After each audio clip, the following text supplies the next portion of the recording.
Yeah, the sense we had that we have a climate crisis and a lonely crisis and a housing crisis. And in our language, in our world, a discipleship crisis, right? We purport to have this faith that actually very often is just something around the edges of our lives. Right. And I think that you're right, that is what drove us to think, gosh, there must be, what would it mean to be creative? What would it mean to try and disrupt some of these pressures and these tram tracks and these tides that are continually pulling us apart from each other and encouraging us to live these individualized lives of choice and autonomy insofar as those are accessible to us depending on our class and inherited wealth.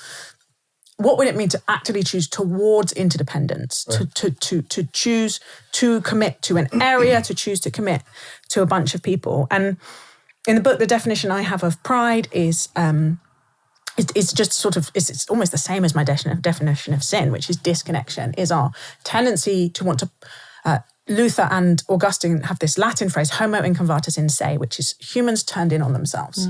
Right. I think we are made for relationship. We are interdependent creatures, and that's partly because of my theological anthropology, but also you will get that in sociology, you'll get it in neuroscience, right? We're hypersocial. We are not actually free, rational acting individuals. We are informed by each other, forming each other. Our choices are about who we're in relationship with, all these things. What would it mean to move towards those things? And so that pride, which makes us want to deny that fact, to say no, I'm not interdependent. I don't need anyone, and no one needs me. I'm just going to carve my own path as a rugged individual.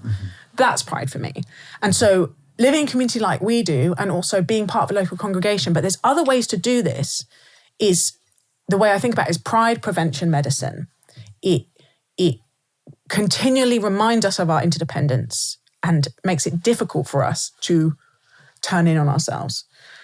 So I just wanted to talk to you guys a bit about that and say, what's your experience of that been in this community? You can challenge me, you can disagree with me, reflect on it a bit for me. That interdependence, is it pride prevention medicine for you, Ramsey? It definitely helps. I mean, I think I've got this idea that I am very competent and I'm likable, and and this is a particular thing that's getting me at the moment is I generally have the right way of doing things. No. Things like that. Yeah. And I find that I probably could live generally that way if I wasn't confronted by you guys. And I would have gotten away with it too. Yeah, it wasn't for those meddling kids. Scooby-Doo. Scooby-Doo. And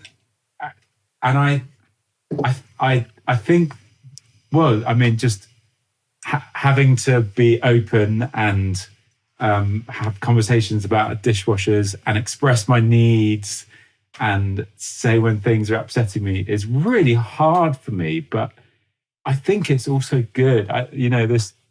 This medicine that when I step back from it, I talk about the kind of the dream of community, and it does. I said, it means that there's friction. It means that the friction means that there's intimacy, and I know it's one of the things I'm made for is to be in these relationships, these close relationships, and yet it's still, it's confronting, isn't it? I mean, it's the very thing that shapes me and that I want to lean in towards is also the thing that is hard and